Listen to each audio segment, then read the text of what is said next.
Welcome to the Spotlight Series podcast. I'm your host, Slick Sean. Man, I got the dopest gig in the world. I get to have conversations with entertainers and entrepreneurs and listen to their inspiring stories. You can stream the podcast at spotlightseries.net, watch on Roku TV, Facebook Watch, IGTV, and listen on all podcast platforms. In a world full of darkness, the spotlight is on you. What's good, world? It's the homie Slick Sean with the Spotlight Series podcast. I got a special guest today. She goes by the name of Stella Skye. She's a fitness coach. She's an OnlyFans content creator, multi-talented. She took time out of her busy day to chop it up with your boy today. How you doing, Stella? What's happening? Hey, I'm doing good. Should I call you Slick? Yeah, for sure. You can call me whatever you want. Just don't call me Collect. You know what I'm saying? You got it. All right. Well, yeah, I'm doing good today. How are you? Yeah, I'm good. What you been up to? Today, a lot of fitness coaching and working out, mostly doing that. It's juggling a lot of different things. But typically during the week, I'm like teaching classes or I have clients, online clients. And then I'll fill in the gaps with content creation and my other recent business venture. So where are you from? So originally I'm from East Coast, from back in Maryland. And when I graduated school, I moved out west to California. And then 2 years ago, I moved out here to Las Vegas, which is probably for the next couple years. I'm thinking like a 5-year plan or something out here. I love it. I just miss having nature. Not that the desert isn't nature, but I miss having a little more greenery around. Right, there ain't a lot of green in Vegas, is it?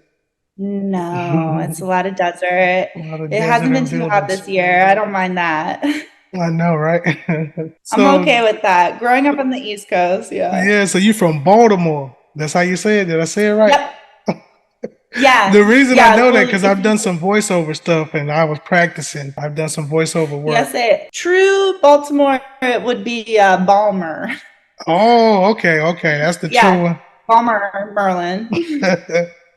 Balmer, okay. You say it proper, yes, Balmer. Oh, that is so fun. Exactly. So what are some of your passions? Share with us on the Spotlight series what motivates you, what you passionate about. Yeah, I mean, I've always been a really creative person. So I think for me, it's always creating things, whether it be, content, spicy content, things like that. But it goes beyond that.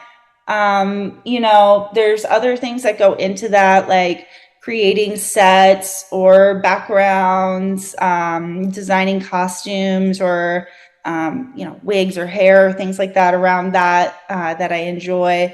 But on my free time, I'll do things like paint, lots of little crafty things. I just have to always be creating something, sewing, crocheting, whatever it might be. I like to make stuff. And with training and all of that kind of stuff, my passion is really around helping people. Because for me personally, it's been a helpful process in more ways than one, mentally, physically, to be able to share that with people that want that and help them have a better life or the life that they want is it's very fulfilling. Yeah, no doubt. So talk to me more about the fitness coaching. How long have you been doing that? I've been doing that for 7 years now. Yep. And I started weight training myself when I was in college. I had never done sports or worked out or anything like that prior to going in the gym. I had like a boyfriend that actually took me into the gym for the first time, and I worked out. And then when was it? Maybe like 4 years into working out that I had a coach at the gym that I was working out at. He would share ideas with me, and I really enjoyed, learning more about training with him. He would share different books with me that I would pick up and read. And eventually he was like, you could be a trainer, like if you wanted to study up for that. So I bought some of the textbooks and studied. And then the next year I took the personal trainer exam for NASM and passed that and became a certified personal trainer. And then from there, just continuing education. So every year I go to different workshops or take different courses online to learn more to help people. That is dope. Well, I give you your flowers for what you're doing, helping people. That is so dope. That's like some superhero type of shit right there. So share your It, IG handle with everybody. Oh, what were you saying? Yeah, it feels good to be strong. Yeah, Feeling strong feels good. You no feel doubt. powerful all the time. So my IG handle is sexy Stella Skye, all one word. And then I also TikTok is a big thing as well. I don't know. I don't know if it's more of a like personal, like social touch, kind of the way Instagram is. TikTok is Hmm. very much a tool to be used. For sure it is. When you think about the audience size, you got a billion people on TikTok. That's free marketing if you're putting yourself out there. Yeah, And, eventually you'll get something that is going to get in the tens of thousands of views.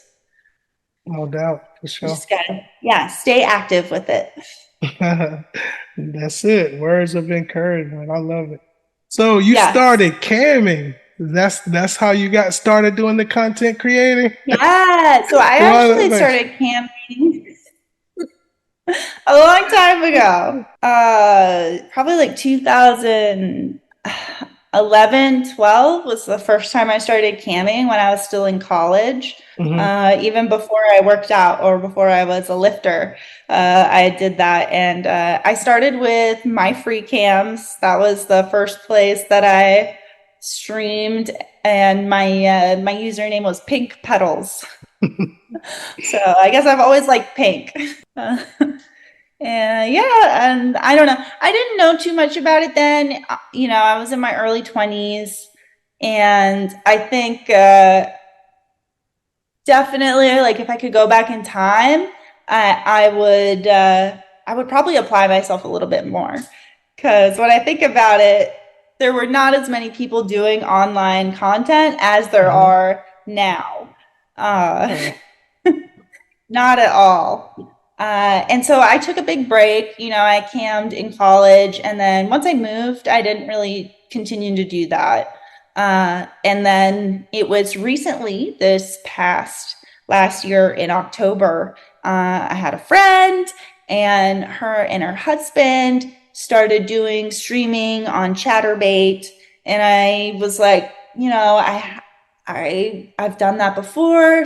Sounds like a fun little thing to do on the side, and tried it out. Had my own chatterbait, and then I would also sometimes stream with my friend Marley, and have her come over and do that. So I picked it back up again like 10 years later. Big break. Big break. Yeah, long break. And yeah, and the internet's very different now than it was 10 years ago. It really is. That's why when I think about it, like the My Free Cams, it's like old school, like MySpace and Super stuff. old. Yes. Yeah, it was very Yeah. MySpacey profile, totally. I recently found on an old hard drive some of my like I don't know what to call them, like banners and stuff that I had for Yeah. that My Free Cams account, and they are old internet looking for sure. Very HTML. Oh, for sure. Oh yeah, it's the colors. It was funny. Yeah, I was joking with a friend one time. We was talking about MySpace, and I was like, we were all coders back then because you get the code Yes. for your background and all Oh of my this. Like, gosh, yeah. you could be yourself and stuff like Facebook is just one little background. Everybody's the same, but MySpace it Yeah. taught everybody like how to code for real. Oh yeah. I had a live journal, and I had learned how to create repeating backgrounds so I could make new wallpapers for my live Hmm. journal, and I would draw them on Photoshop. I had like a tablet, and I would draw my own like graphics basically for my website, and then upload them to PhotoBucket and code them into the different places. Yeah, Yeah, we all knew how to code and select colors, hex colors to match. It was funny. And everything, now I all don't of that. remember how to do any of that. Right, all of that. But see, now all you got to do is ask chat, AI chat. It'll tell you. It's ChatGPT taking is, over, taking jobs and yeah, stuff from people. I've been using it. I've been Me using it too. as a tool to help me. Yeah, I use it for like cold emails, reaching out to people, whether it's PR, for a media kit, or if it's reaching out to a new client.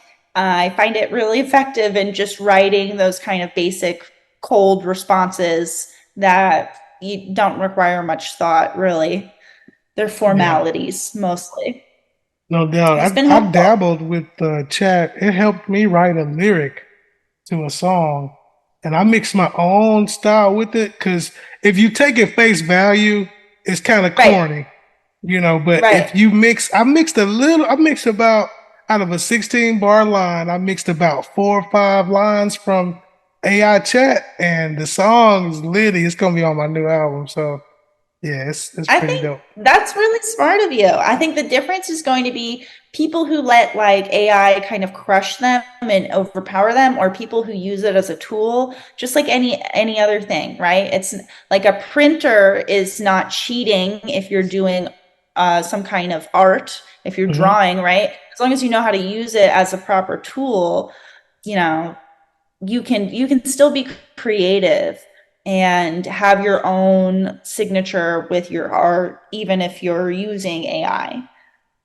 Yeah, no doubt. I dabbled with a AI like a background for my album cover art, and it made Uh-huh. a picture. I told it to show me a crime scene. It showed me a crime scene. I told it to show me homeless people.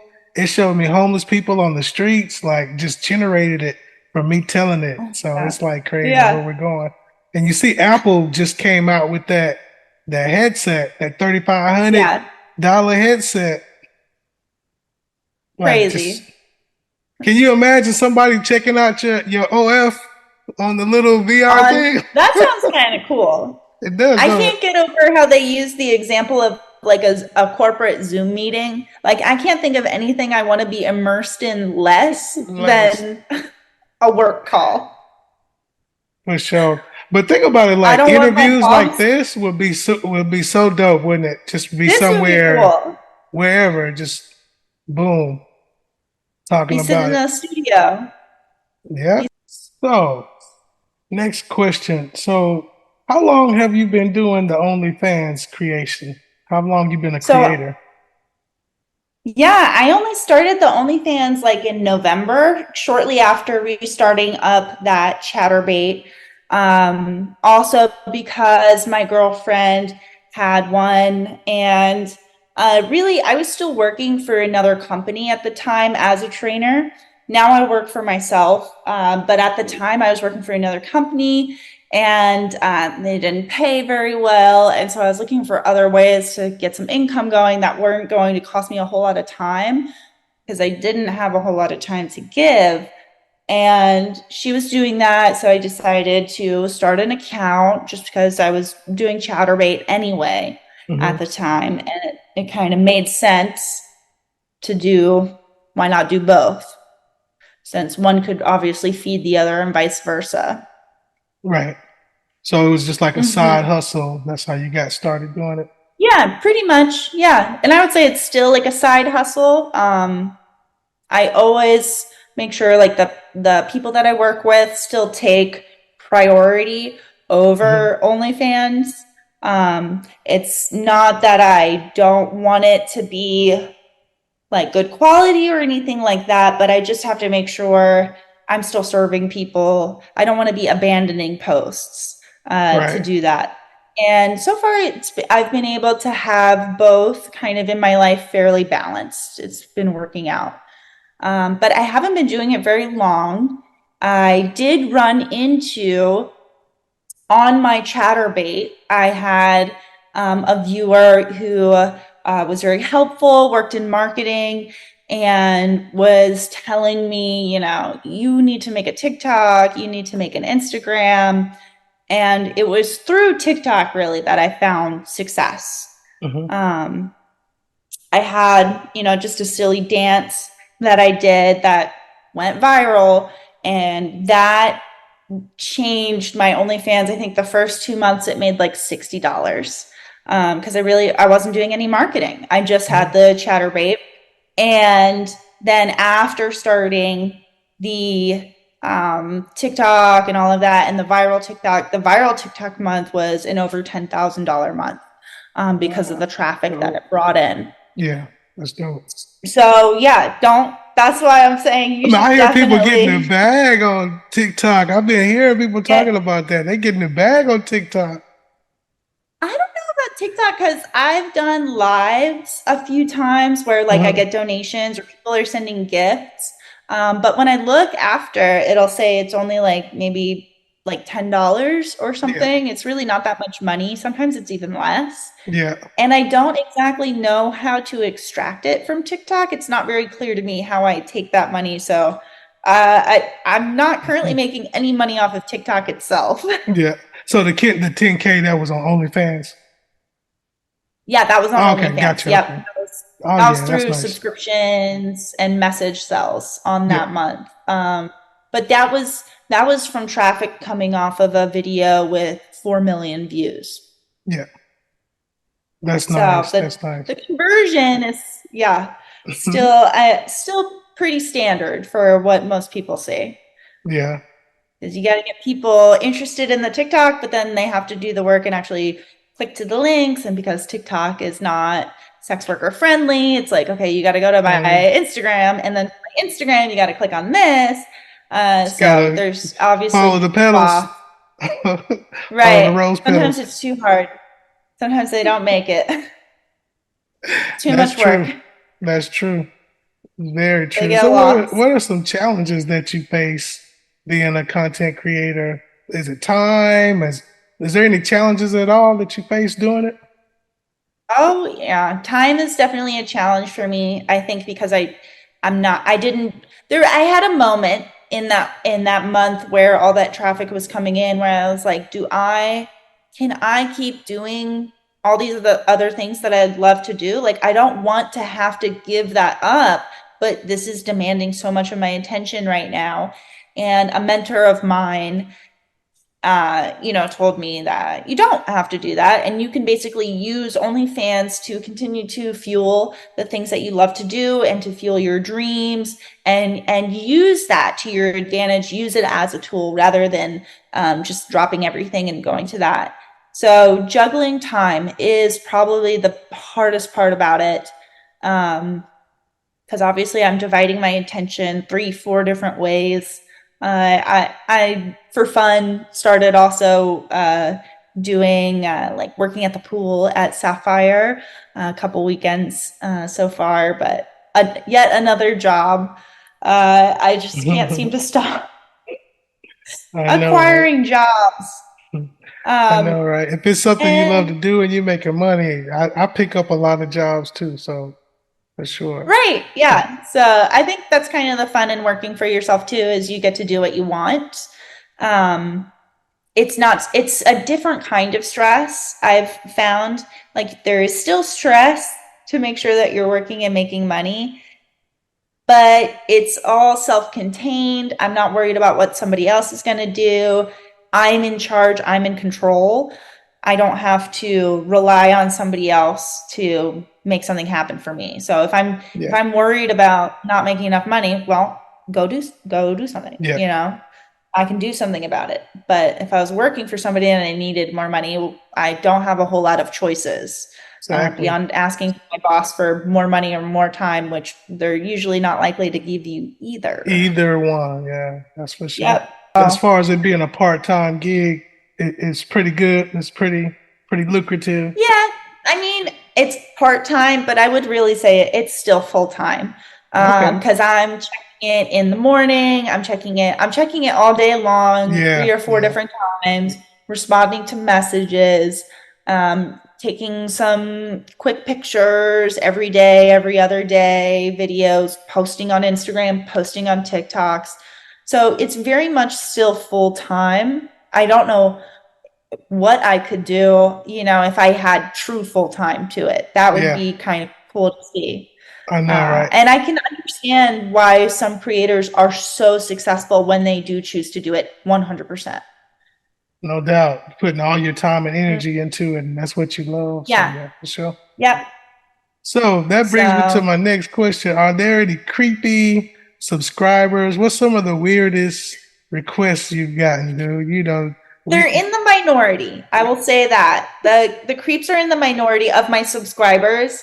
The DMs on Instagram are wild. I stay out of those. I do not look at those uh, unless like I know the person already. They're a subscriber on my OnlyFans. I keep them in my primary, but everybody else, if you're in general, or if you say something weird, I move you there yeah. and you don't get read anymore. The weirdest is probably I had somebody ask me to very specifically wearing Vans sneakers. They Mhm. wanted me to take a video squishing 5 Madagascar hissing cockroaches. Um, which I What? was like, not, I was like, I'm not okay with a What? lie, like killing something. Like I'll squish some food for you. But they didn't bite. And then it was funny because they went and asked my girlfriend if she would do it. And she sent me the Madagascar? Those in particular. specifically Madagascar hissing cockroaches, sent me a link What is where to buy that? them. Wow. They're really big. They're like really big. So you can imagine like it would be really, it's not like just squishing a tiny bug. Like that would be a big bug to squish. And yeah, he And asked my apparently girlfriend to they do hiss. it They hiss because and then hit. it's in the name, right? So I don't Wow. know if he ever found somebody to do that for him, but Said it wasn't gonna be and you. then Wow. yeah, no, I'm not having a video of myself out there killing a little bug.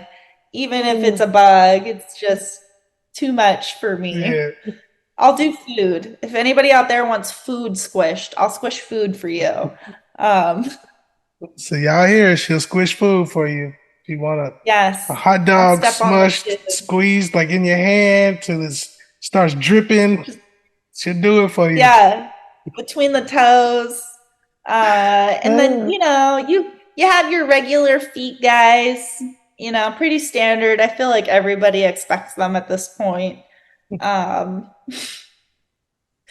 there are fart guys out there. I want a video of that. oh, wow.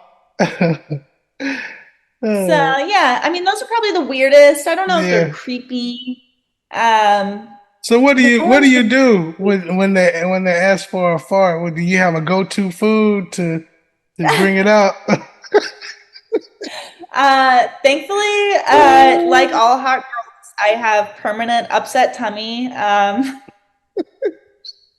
I have I have pretty much a solid contract for that guy. That is funny. Just have to go have like a latte or something with milk in Yeah. it. We're good to go. Uh, this might be TMI, but surprisingly, the hardest part about those videos is they're actually difficult because, it's not like every time you have to fart is an opportune moment to whip out your phone and Right, right, film. Like I'm driving home. What am I going to pull over? It's gone by then. right, right. So it's actually trickier than I thought. That's what I I think was I've asking. learned. Did you have a go-to, something like a milkshake or something, get it going? I kind of wait for the right day. If it happens, it happens. I'll send it out. They're always Divine there waiting. intervention. That is too funny. And this is you making history right here today. You the first OnlyFans content creator that's been on the Spotlight Series podcast. You the first. Yeah, you Wow. the Okay. first.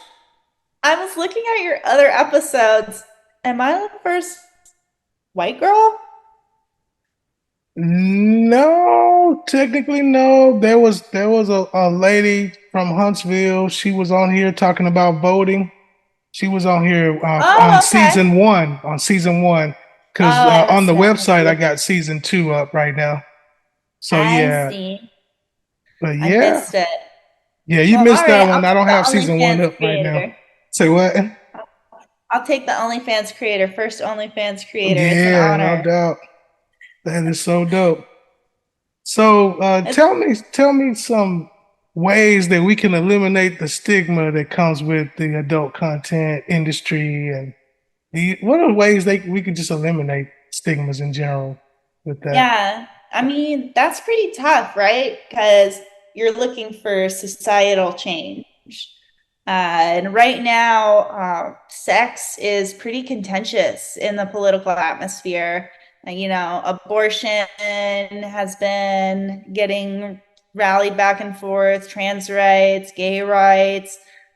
People are pretty up in arms about sexuality, who you're allowed to have sex with, how many times you can have sex. Like, it really seems to be on the top of everybody's mind to control what other people are doing in the bedroom. Yeah, I truly believe in, legalization of all things, whether it be sex work, drugs. The criminalization of these activities does not eliminate them, it just makes them dangerous. yeah, Um, it's exactly like what has happened with Sesta Fosta being passed and how that's affected sex workers in the digital atmosphere, shutting down places that people could legitimately, talk about sex work and buy and sell. And now people have to go underground and do things like hide it in their Instagram link, all my links on there. People have to be very secretive. Your account will get banned really easily if you really let on that you are a sex worker. hmm, Many people I know, including very big porn stars, have had, 12 different Instagram accounts. So, as far as destigmatizing, I almost feel like it's going to happen on its own anyway in the next 10 years or so. We've yeah, got so many people on OnlyFans creating content right now. They're going to be growing up. There's many adult, already, mature adult film stars. But what you see tends to happen anyway with society is it's going to swing conservative. That's what we're doing right now. And then it's going to swing back more liberal.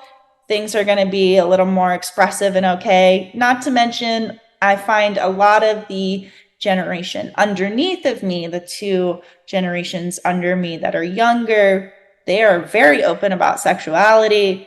Like 20-year-olds, lots of them are pansexual, bisexual. It's become easier. They have an easier time talking about it than millennials or Gen X and especially boomers. yeah, So for I sure. I think it will come about naturally.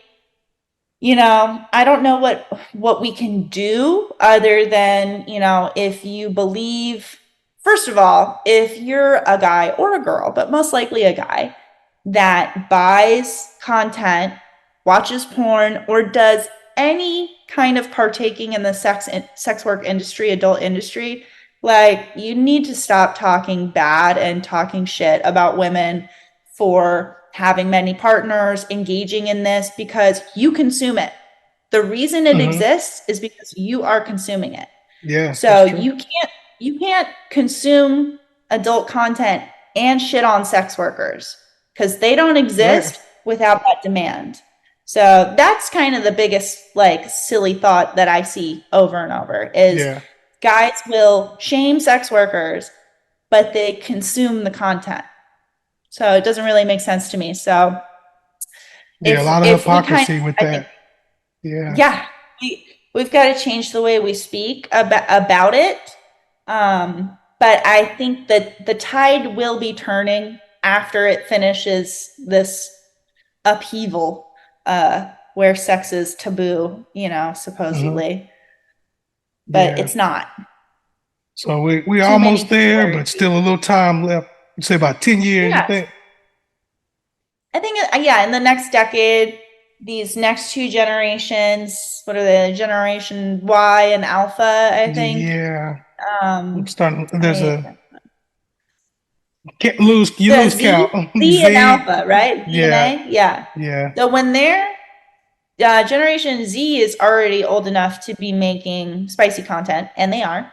Yeah. And when Generation A grows up, I think at that point, it's just going to be so saturated. There are so many users on OnlyFans, and it grows every day.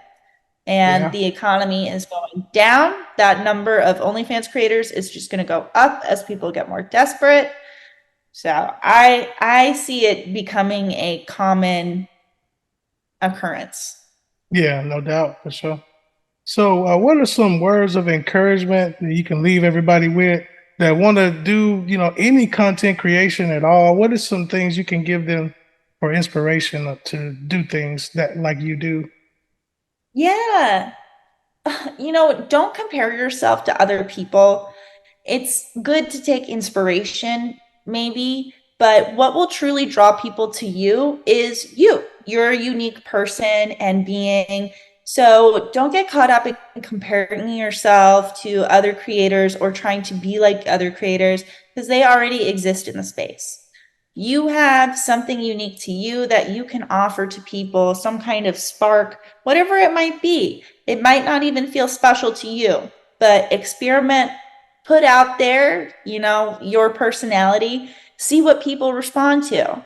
And in that way, you can kind of develop and find your little niche in your industry, whatever it may be. That can really be applied to any industry.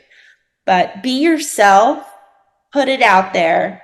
Number one thing is you have to put yourself out there. That's it. Don't be Y'all heard her. shy. That's Don't it. wait for the perfect moment. Don't wait for the perfect take. Just make your stuff. Put it out there. You can always make better stuff later. Right. You got to take that first step. She You need dropping to take sauce, steps. y'all. She dropping nothing but sauce. Y'all better take heed. She dropping You it. can't keep thinking about it. Yeah. You need to take action. I have it written on my whiteboard right next to my desk here. It says, don't overthink it. Do it. Boom, there it is. Well, I want to thank you for stopping through, taking time out your busy schedule to Thank chop it you. up with me on the Spotlight Series Absolutely. podcast. I just want to wish you light and love. And in a world full of Thank you. darkness, You the too. spotlight is on you. Thank you, Slick. Thanks for watching Spotlight Series Podcast. I'm your host, Slick Sean. You can follow on Facebook, Spotlight Series Podcast, on IG, Spotlight.series1. You can stream the podcast at SpotlightSeries.net, watch on Roku TV, Facebook Watch, IGTV, and stream on all podcast listening platforms. In a world full of darkness, the spotlight is on you.